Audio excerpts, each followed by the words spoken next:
Hey everyone, it's Michelle, And Brandy. and this is Spooky Shit.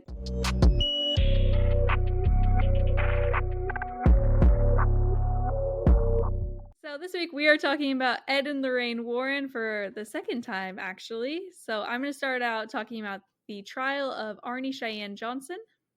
And then I'm going to talk about the Smurl haunting. Warning: this episode may contain graphic details. Listener discretion is advised. It's kind of funny. I feel like a lot of the cases involving them are like people with weird names.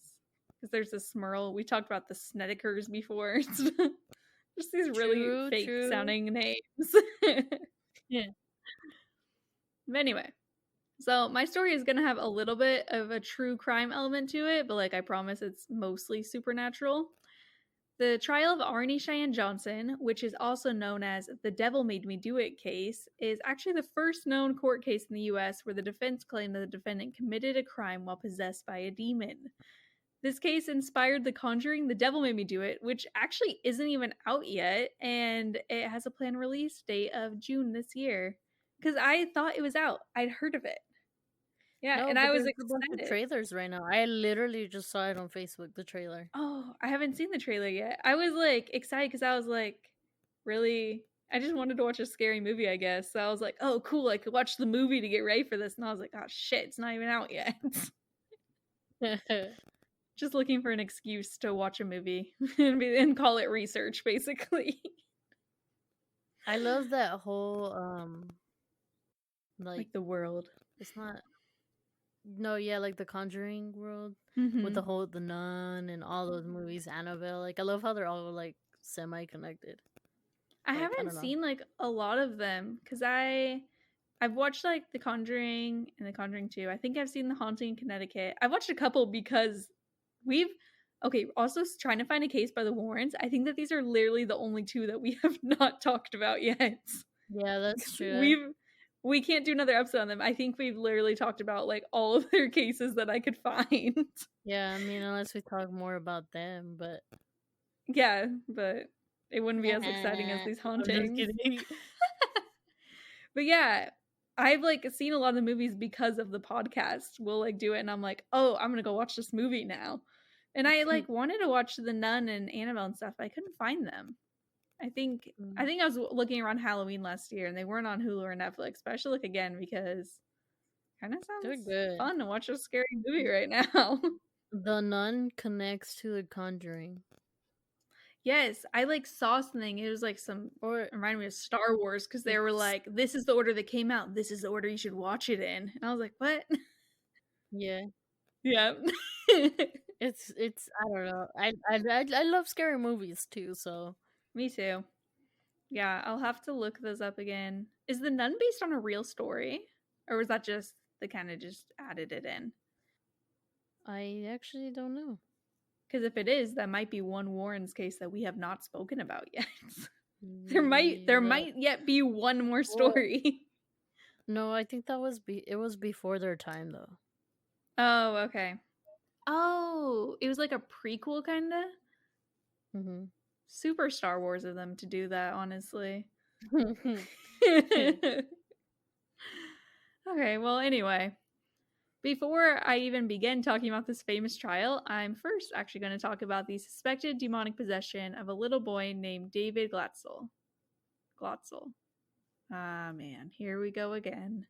I'm going to say Glatzel, I guess. So, David was the little brother of at least 4 siblings, including 27-year-old Debbie, who was engaged to a man named Arnie Johnson, who I mentioned before. It all started in July of 1980 when 11-year-old David began to tell his family about how he was encountered by an old man who taunted him, pushing him and threatening him while he was supposed to be helping clean up the rental home that Arnie and Debbie were moving into. His family thought that he was just trying to get out of doing chores until things seemed to get a little more intense. He kept insisting that he was still seeing this old man and that like he was talking to him. One night, David woke up sobbing and said that he'd been visited by a terrifying beast, saying, "A man with big black eyes, a thin face, with animal features and jagged teeth, pointed ears, horns, and hooves appeared." So, sounds like literally the devil. This figure had also warned him, telling him, beware. Unfortunately for David, this didn't seem to be a one-off nightmare, and the visions of this creature persisted. So these recurring visions changed his family's mind, and they actually started to believe that something supernatural was happening. Debbie later explained, he didn't lie, and he never liked anything spooky, not even scary comic books. Local clergymen had been called upon to help save David, but they even were unable to get rid of the demons.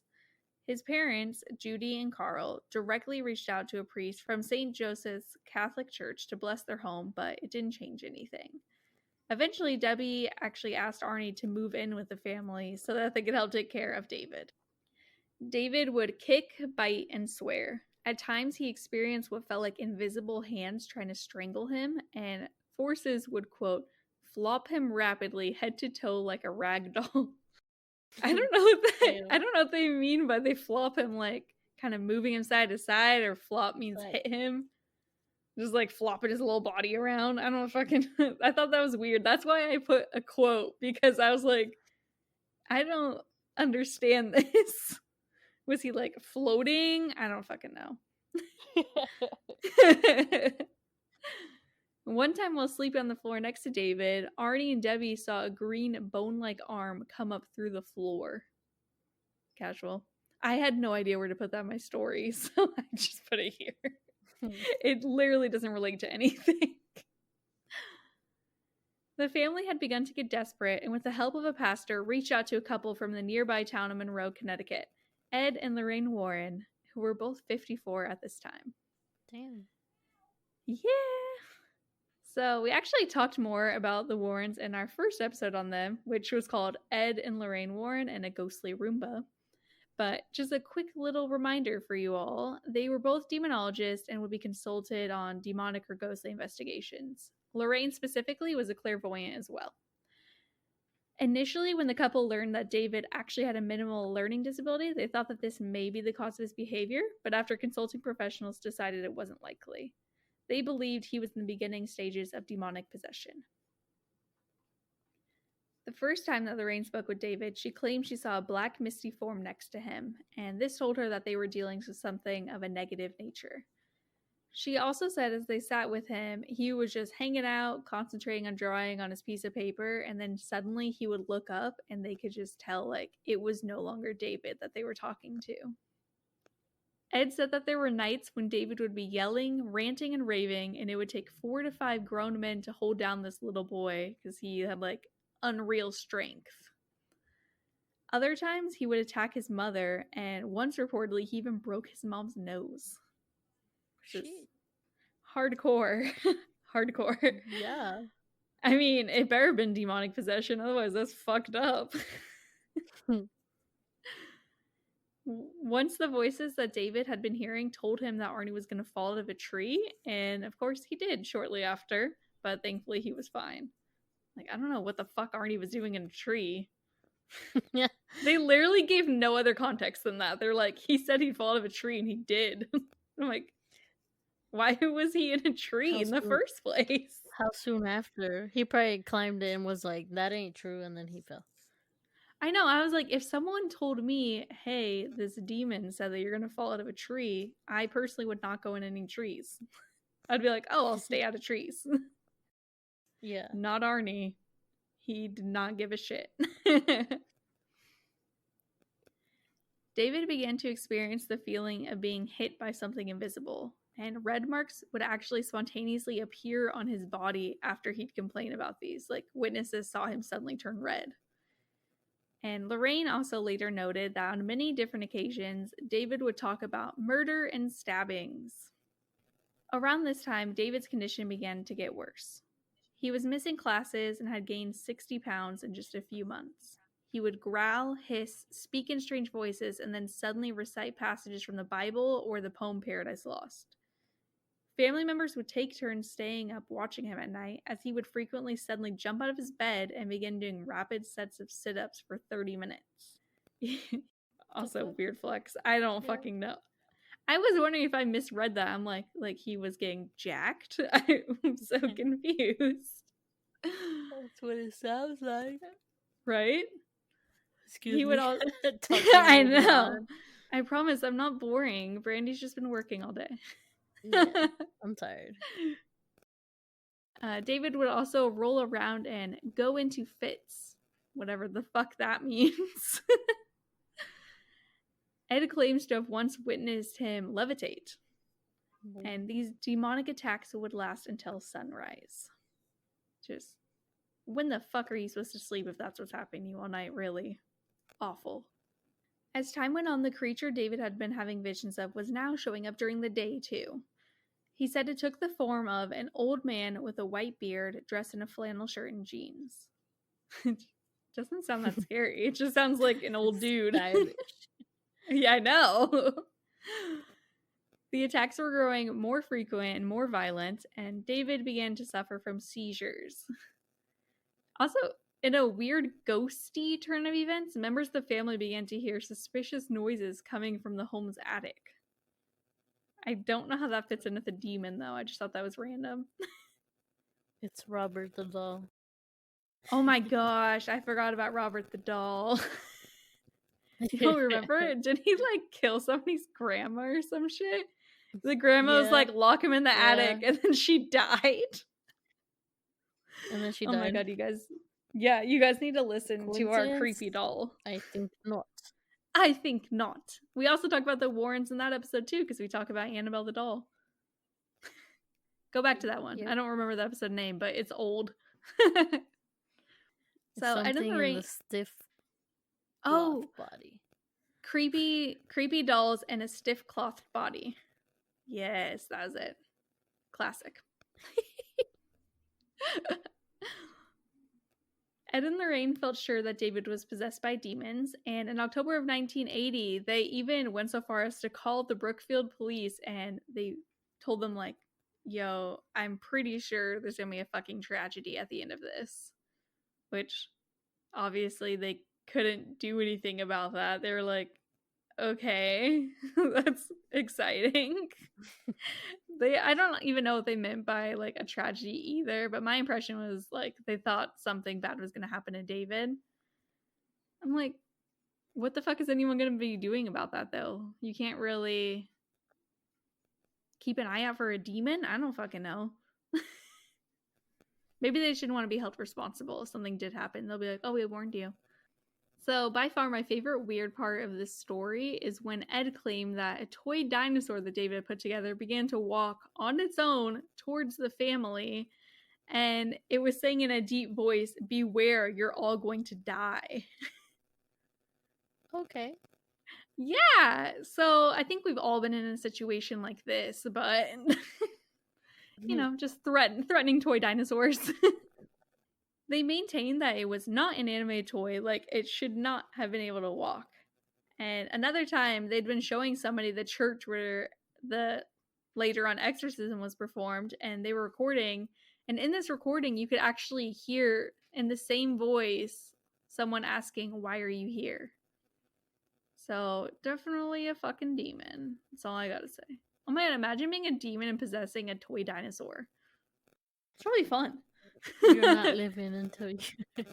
You're not living until you've been a demon and possessed a toy dinosaur.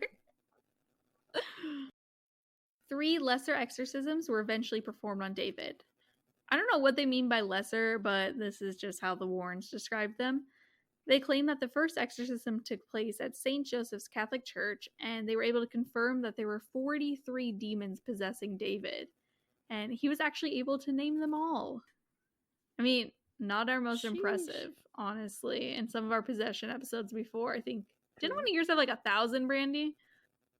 No, I think it was Leah's. If you don't know who Leah is, she used to be on here too before she bitched out and abandoned us. But yeah, we've told stories of people who had like 1,000, so 43 is not too crazy. Yeah, I don't think it was mine, at least. We've done a few of them, so honestly, it's hard to remember. And we are like, what, over 65 episodes in. Sometimes I like think about stuff and I'm like, wait, did I even say this story? Or who told this? I don't even remember anymore. I have like too much in my head and I cannot remember exactly anything right now. Oh, and another thing. No, I was just saying, I was just agreeing, and it just feels like forever since Leo's been going. I know. It's weird because she's been here for a majority of our episodes, but right now, like, it feels like she was only in 2 episodes and then she left. I'm like, did she ever even actually record with us?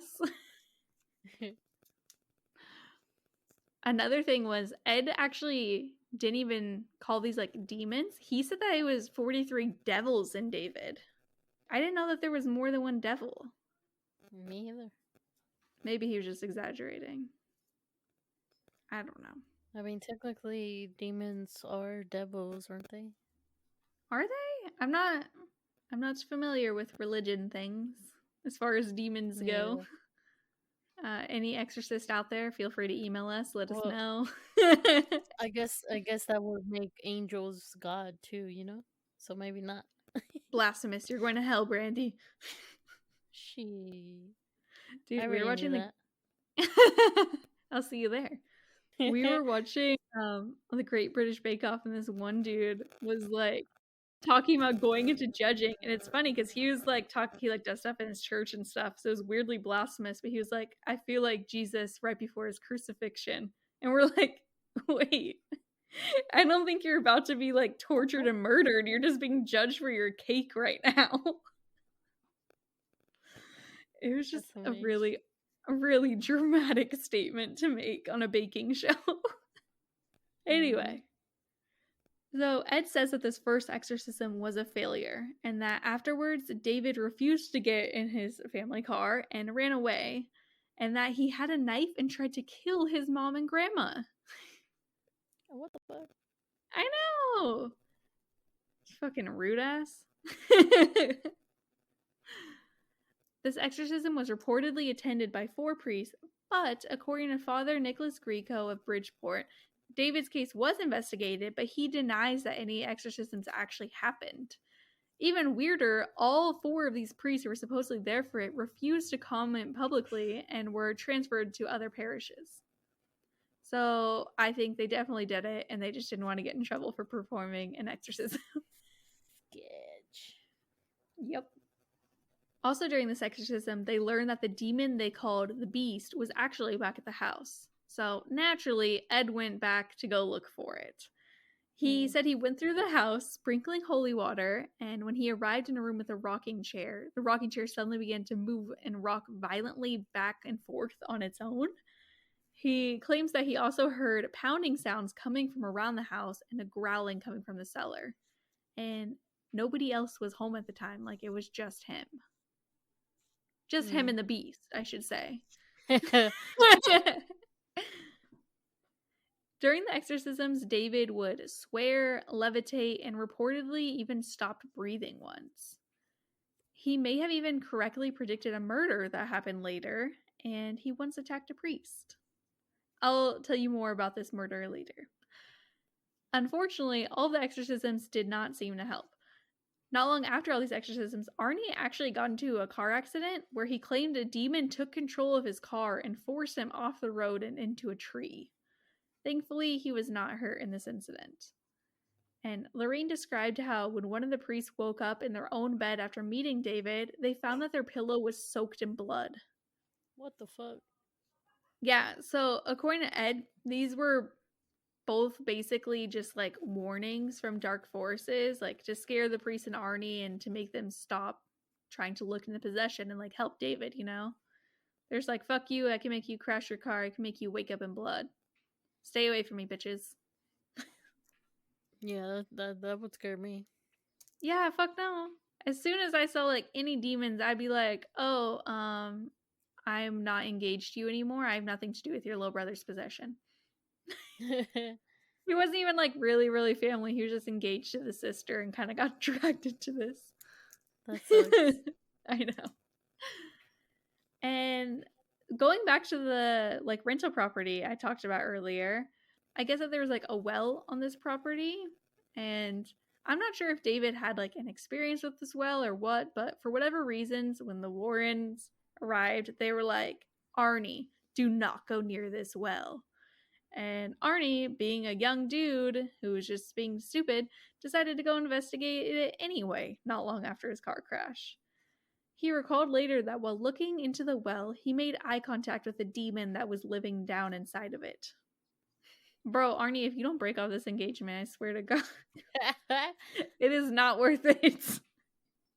Judy and Carl took David to a psychiatrist and a family doctor, and we were told that he was perfectly normal and fine, and they're basically like, no, this isn't a possession. He's just acting like this because of his learning disability.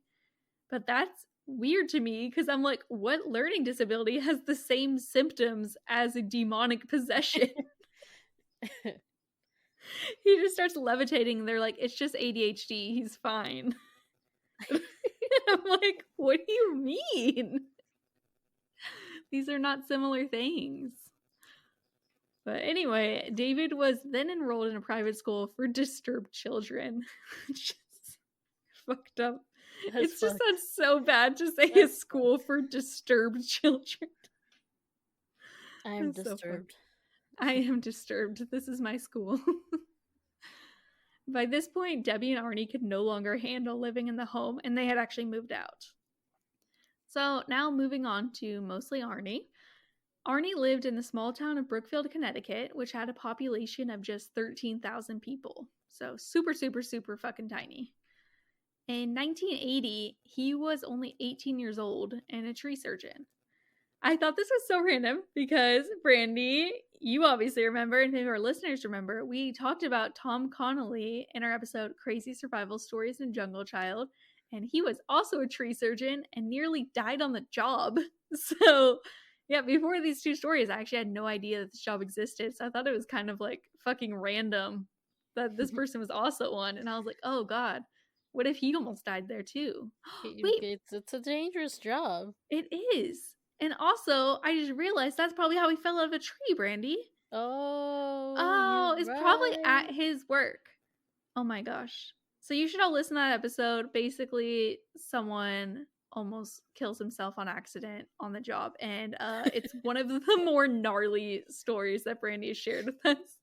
I'm pretty sure the entire time you were talking, I just kept going and just not talking out of shock because that one was gruesome. It was real bad.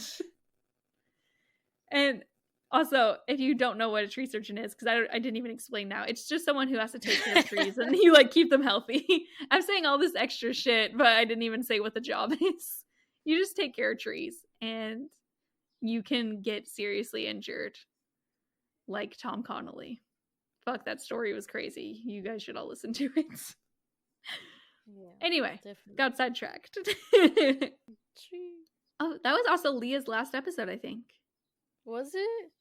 I'm pretty sure it was, because it was like before I went to my little trip to Yosemite and stuff and up to Washington. And then whenever I came back, it was just me and you. Oh, shit. Sounds like Leah like abandoned us while we were on the trip. I knew she was leaving. Like, I'm pretty sure it was. I'm doubting myself the more I talk, though. So that's fine. I honestly don't remember. Honestly, I'm pretty sure Leah was never actually a part of this podcast. So it's only ever been me and you. Anyway.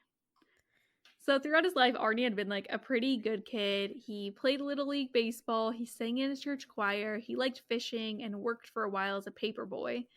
I even read one story that he like worked really hard whenever he was a paper boy to like buy a low-key shitty car for his mom. I think he said it was like $80 for this car.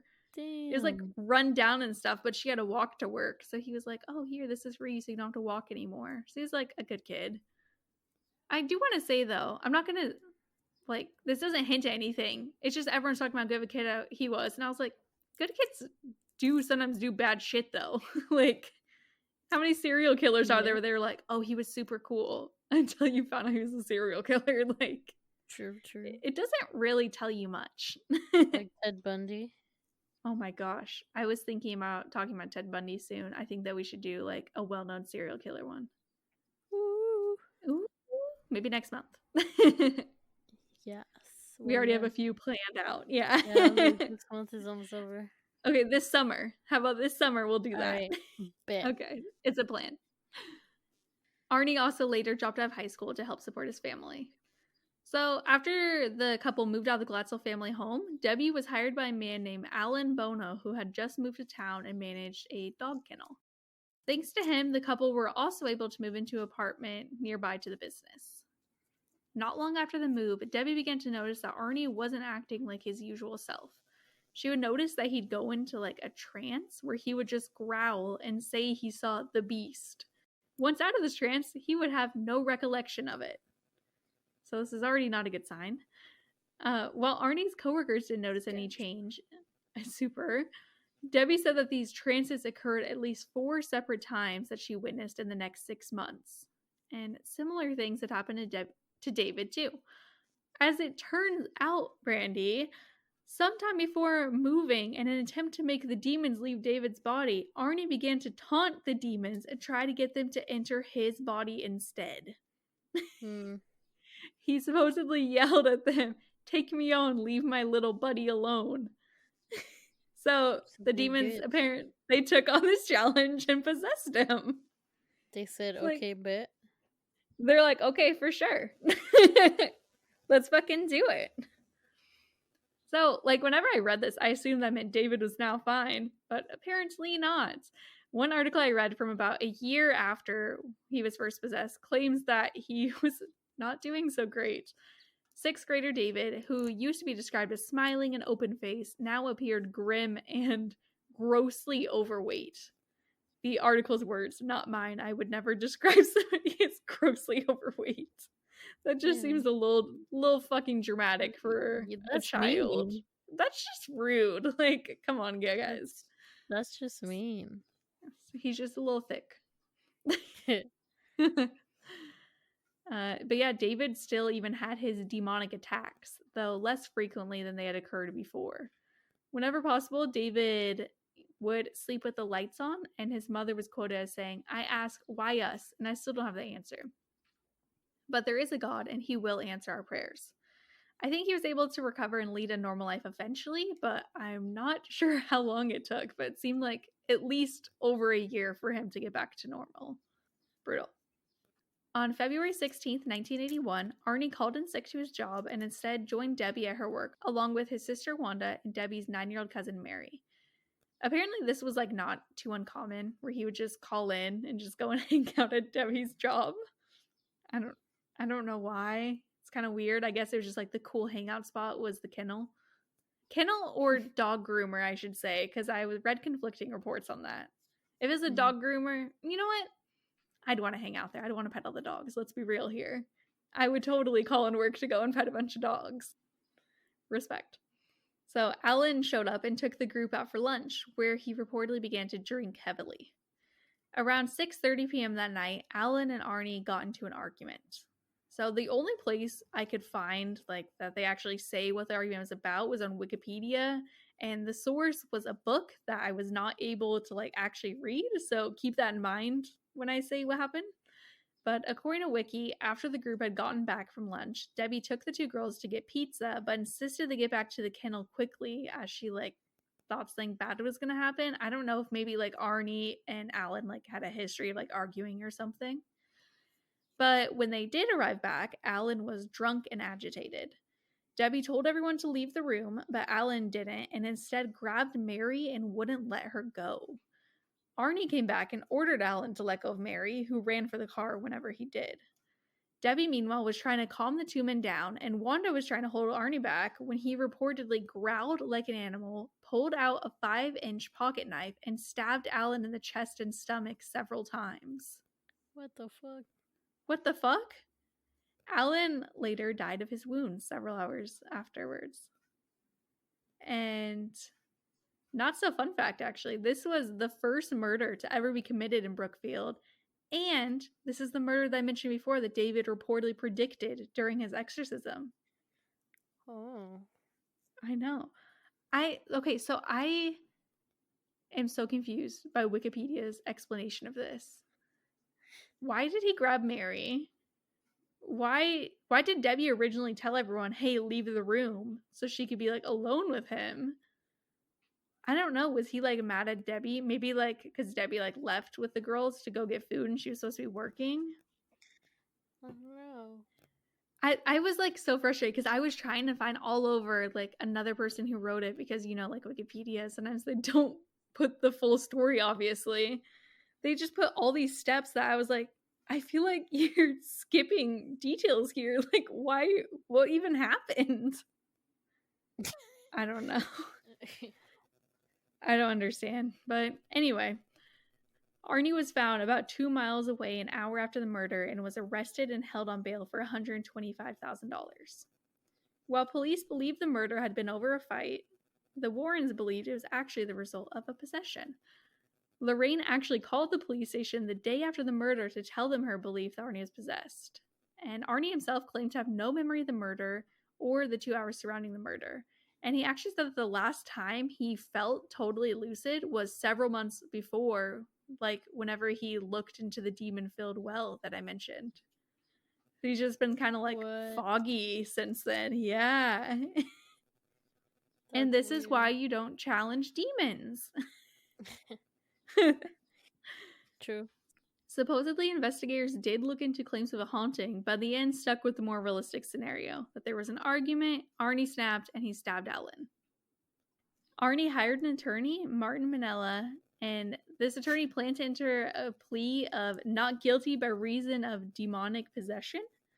And like I said before, he was the first person to try and use this plea in the U.S. Minella had actually traveled to England to meet with lawyers who had been involved in similar cases, but these cases were never brought to trial. And he also had plans to fly in exorcism experts from around Europe to help his case. He also had threatened to subpoena the priests who oversaw David's exorcism if they did not want to help the defense on their own. It's like, you could have asked them before you started threatening them, but okay. Yeah.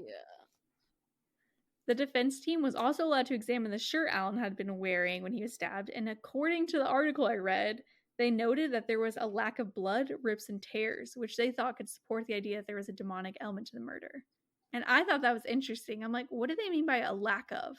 Was there like no blood or not a lot? I thought that was weird.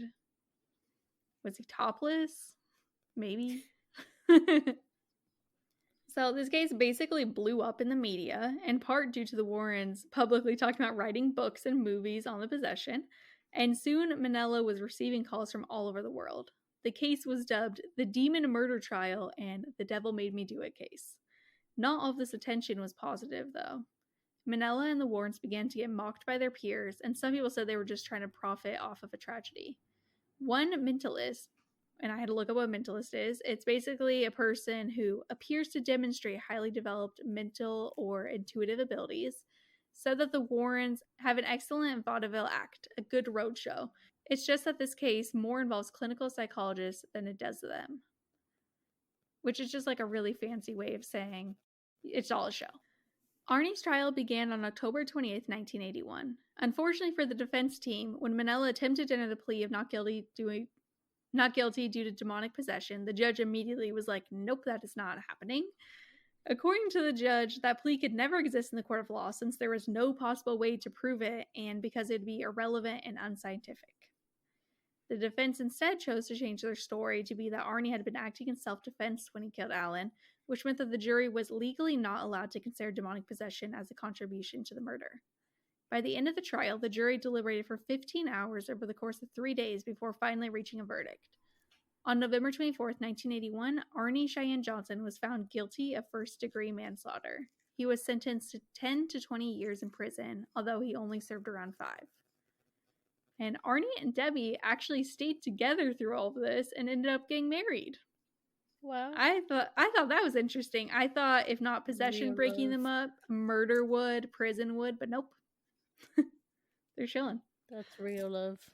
Right? Robert wouldn't do that for me. Damn, Robbie. I'm pretty sure if I murdered somebody and went to prison, he'd be like, I'm not gonna wait for you. I'd be like, all right, bye. And bitch, you're crazy. So this case, like I said in the beginning, inspired the upcoming movie The Conjuring, The Devil Made Me Do It, but that's not the only media it inspired. It also was the reason for another made-for-television movie named Demon Murder Trial and a book. So in 1983, Lorraine Warren helped publish this book by Gerald Brittle on the possession case named The Devil in Connecticut. And she claims that the profits made from the book were shared with the Glatzels. But some say that only $2,000 was actually paid off to the family. To add even more controversy, when this book was republished in 2006, David and his brother Carl actually sued the author and Lorraine for violating their right to privacy, libel, and intentional infliction of emotional distress. His brother Carl also claimed that the entire possession story was a hoax created by the Warrens and that they had taken advantage of his brother's mental health for money. According to Carl, the Warrens had also said how the possession story would turn them into millionaires and it would help get Arnie out of jail. But in reality, the publicity resulted in him losing friends, job opportunities, and caused him to drop out of school. Carl went on to write his own book in 2007 called Alone Through the Valley, detailing his version of the possession and the aftermath of it. Lorraine defended her part in the case and referred to the priest who had also believed David to be possessed. The author, Gerald Brittle himself, said he wrote the book because the family wanted the story told. And he claims that he has over 100 hours of interviews of family members detailing the possessions and signing off that the book was accurate. David and Carl's father, who I said earlier is also named Carl, denies ever telling Brittle that David had been possessed. As of 2014, Debbie and Arnie are still together and have 2 children. Debbie is still interested in the supernatural and believes that Arnie's biggest mistake was challenging the demons. She says, "You never take that step. You never challenge the devil. Arnie started showing the same signs my brother did when he was under possession." So Debbie and Arnie still support the Warren story, that David had been possessed, and this led to Arnie being possessed. They said that the members of the Glatzel family speaking out against the story are pretty much just doing it for money. So, yeah, that is it on the Arnie Johnson trial. I thought that was crazy. I was also kind of surprised that that was the first time someone had tried that in the US, because I felt certain that many people would try to pretend that they were possessed. Apparently not. Damn. Yeah, sorry, that was longer than I thought it'd be, and I'm like low-key losing my voice now, so I'm glad to be done. So, the Smurl haunting. I hope I'm saying that right. I think it's Smurl. I think it's just a kind of a funny last name, really. Cool. It reminds me of Smurfs. Yeah, those two. I was literally thinking the same thing. So, the Smurl haunting was an alleged demonic possession in West Pittston, Pennsylvania, United States. Yep, feeling confident about that one. Brandy was just nodding with every additional part. Yep. You're like, yes, this is it. Getting pumped up for the Smurls. So, Jack and Janet Smurl moved into a double block house, which is basically a duplex. Okay. Which is like 2 apartment buildings, yeah? Kind of, yeah. Okay. On Chase Street in August 1986. Jack and Janet lived on one side of the duplex, while Jack's parents, John and Mary, lived on the other side. Oh, dang. So they was neighbors. They were. Kind of cute. According to the Smurls, the first signs of paranormal activity began in 1994. They reported that a television set burst into flames. Holy shit. They have some wild stories. Dude. A stain appeared on the carpet overnight. Water pipes began to leak, even though they were repeatedly, seen by a plumber and, fixed. Oh, okay. They used some other word that I can't say, so I'm just gonna... Fancy plumbing word. Yeah. Scratches resembling those from a large cat appeared on paintwork and bathroom fittings. What the fuck? Just scratches everywhere. Oh my god. But yeah, within the 3-year span, the events were escalating. They say they say toilets flushed without human intervention, so they were literally just flushed by themselves. What? Footsteps were heard on the stairs. Chest drawers opened and closed by themselves. On their own. Yeah. Radios worked when they weren't even plugged in. Rocking chairs rocked while empty. Hey, mine had rocking chairs. Like all creepy like, so did Annabelle. Yeah, rocking chairs are hella creepy. They are. Sour smells filled the house. Ew. Just randomly. Gross. But yeah, John and Mary claim to hear a loud, obscene language, and that Jack and Janet's home often became extremely cold. Oh no. 2 days after this, an icy cold swept the house, and a strange black human shape allegedly materialized in the kitchen in front of Janet. Oh, fuck that. Hell no. She said it was about 5 feet 9 inches tall with no facial features. That's terrifying. Very. That is worse than having facial features. no No facial features. No facial features. That is kind of scary. Like a mannequin. And and probably taller than her, Slender about Man. as tall as her. Oh, it is very Slenderman-ish. Ew. The figure later appeared to Mary in her kitchen as well. Oh my god. So it was not stuck in one side of the duplex. It just traveled all around. Yeah. The violence and frequency of the events continued to escalate. The German Shepherd was thrown into a wall. Oh, puppy. I was like, so sad. Oh. It shook their mattress. I guess, like, randomly. It just fucking, like, come wake them up. And oh my god, I would shit myself if that happened. I would think that there was, like, someone under my bed. Earthquake! Yeah. The family was physically and sexually assaulted on several occasions. Oh my god, Brandy. I'm sorry. What? This is what... That is, like, dark. Holy shit.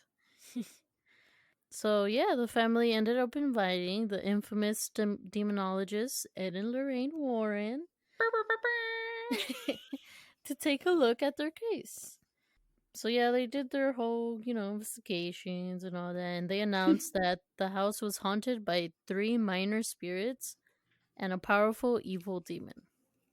Shit. I thought you were just gonna say the minor spirits. I was like, I think that they're wrong. That sounds more intense than that. Oh, it is more tense. It is. Something very powerful and dark. So, according to Ed, the demon that inhabited the Smurl's home was very powerful, and it shook mirrors and furniture after they tried to persuade it to leave by playing religious music and praying. He's like, I hate this song! Dead ass. Or like shaking everything, throwing a tantrum, basically. Literally like a child. In late August, Jack alleged that he was raped one night by a scale-covered succubus, which, if you remember, we talked... succubus. Okay. Succubus. Yeah, you put an M on accident. Yeah. Holy shit. Scale. Yeah. But yeah, we talked about all of those succubus. I think plural could be succubi. No, that sounds weird. I don't know, but I'm pretty sure Leah's the one that talked about those. Yeah, I think maybe it was in our sleep paralysis. Yeah, it was a sleep paralysis one. Yeah, they're creepy. Very. Not a fan. Or maybe I was the one that talked about it. See, like I said before, we don't even know what we talked about anymore. Deadass, I don't. We talk about stuff, then I'm like, wait, that was me? Fuck, I don't remember anything. It's like your brain cannot hold this much random knowledge. It's just true. Not possible. Especially when it's creepy, like you want to forget it. True. But yeah, this succubus, I guess he saw her with a young girl's body and an old woman's head. Ew, and covered in scales too. Yeah. Oh, nasty. Bro, I'd move out immediately. Deadass. Janet also claimed she was sexually assaulted by a shadow humanoid figure, described as an incubus. Mm-hmm. The male version of the succubus, right? Yeah. Mm-hmm. She also claimed to hear pig noises coming from inside the wall. Ew.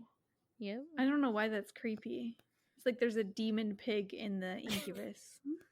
Ew. The Smurls brought Father Robert McKenna, who conducted 2 separate exorcisms in Latin and more than 50 Catholic masses. Oh my god. I was like, damn, who has time for that? Quite a flex, honestly. But that apparently made the demon more mad. Ay, ay, ay. They also said that the demon followed them when they went on vacation to the Poconos and even would harass Jack at work. Dang, so it wasn't even really the house, it was them. Mm-hmm. Scary. Yeah, I'll talk more about it later. But yeah, it was at this point that the Smurls appeared on television on a Philadelphia talk show called The People Are Talking. Oh. That's a funny Hosted name. by Richard Bay. I think that's how you say his name. Okay. Supposedly the demon reacted by raping Jack again, but this time appearing as a half man, half pig. What did I just say about pigs? Oh my god, that is so scary. Fuck. That's nasty. So gross. Very nasty.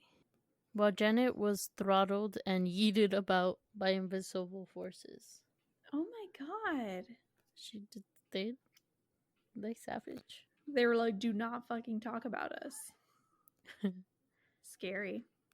But yeah, the Smurls ended up selling the rights to their story, which became known as someone wrote a book about it, called The Haunted, published by the St. Martin's Press.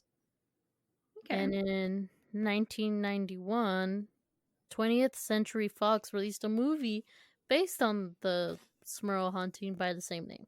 Oh, so really? Called The Haunted. Yeah. I haven't seen it. I wonder if it's on Netflix or anything. I'd be interested in seeing it. I didn't check, but hopefully I'm they curious. Hopefully they don't keep like sexual assault scenes and it's just implied or something. Yeah. I hate when they show it. I'm like, you don't have to show it. You could just say it happened. Insinuate it. Yeah, insinuate. You don't have to fucking show it. But yeah, there are obviously many doubts in their story. Many believe it was a hoax. You know, they do every time. They compare it a lot to like Amityville horror, which we also talked about a long time ago. Yeah, I think that was literally like the second episode. I think it was the third, and you weren't there. Yeah, it was haunted houses and where did Brandy go? Because it was our third episode, and Brandy was already like, can't make it. You know me. Yep. But yeah, more so because people didn't understand why they didn't just move away. But the Smurls argued that it followed them wherever they went, so it didn't matter. Yeah, if it was showing up at their work. Yeah.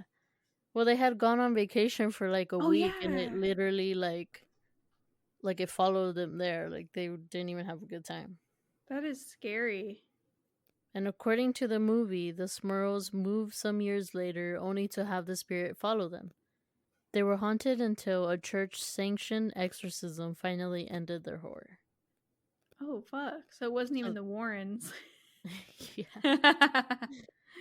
The movie... Well, that's what happens in the movie, so I'm not sure what actually happened to the Smurls. Okay, they might have went changed exactly. It a little. Yeah. But yeah, a resident who lived at the property right after the Smurls claimed to have no unusual experience while living there. Why would they? As we already established, it was moving along with them. Yeah, but you know, people. Hater ass bitches. I actually found this really fun fact, or like, I was just like shook by this. Okay. So, the Smurls reported that a psychic told them that their home was actually the scene of a brutal murder.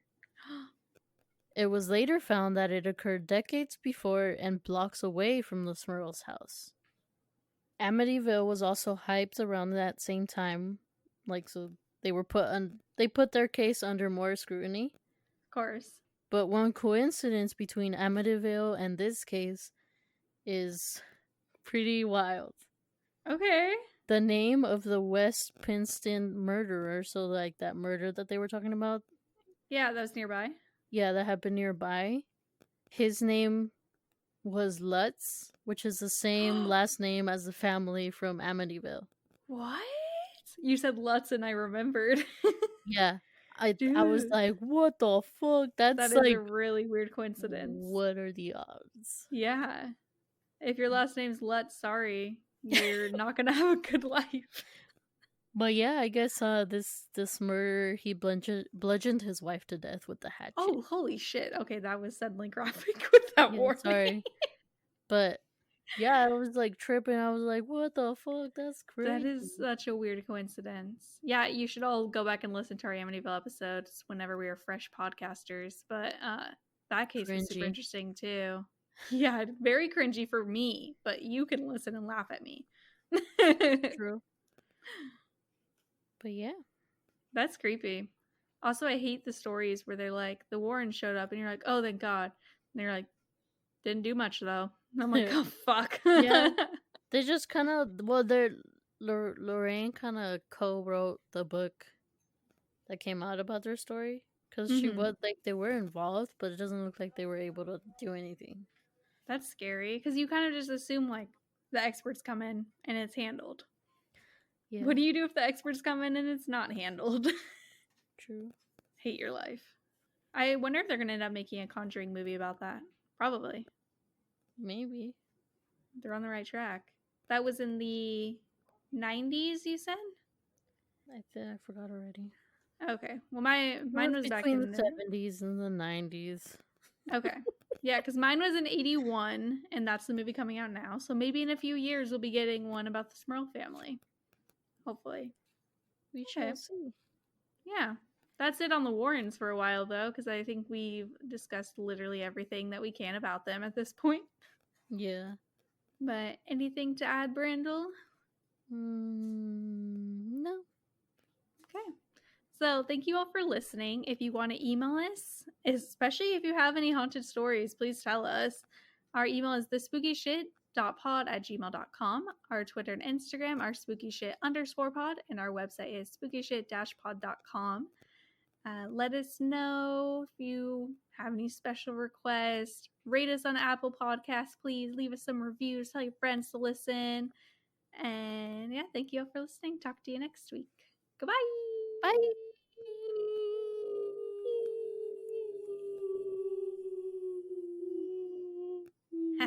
Okay. Motherfucker.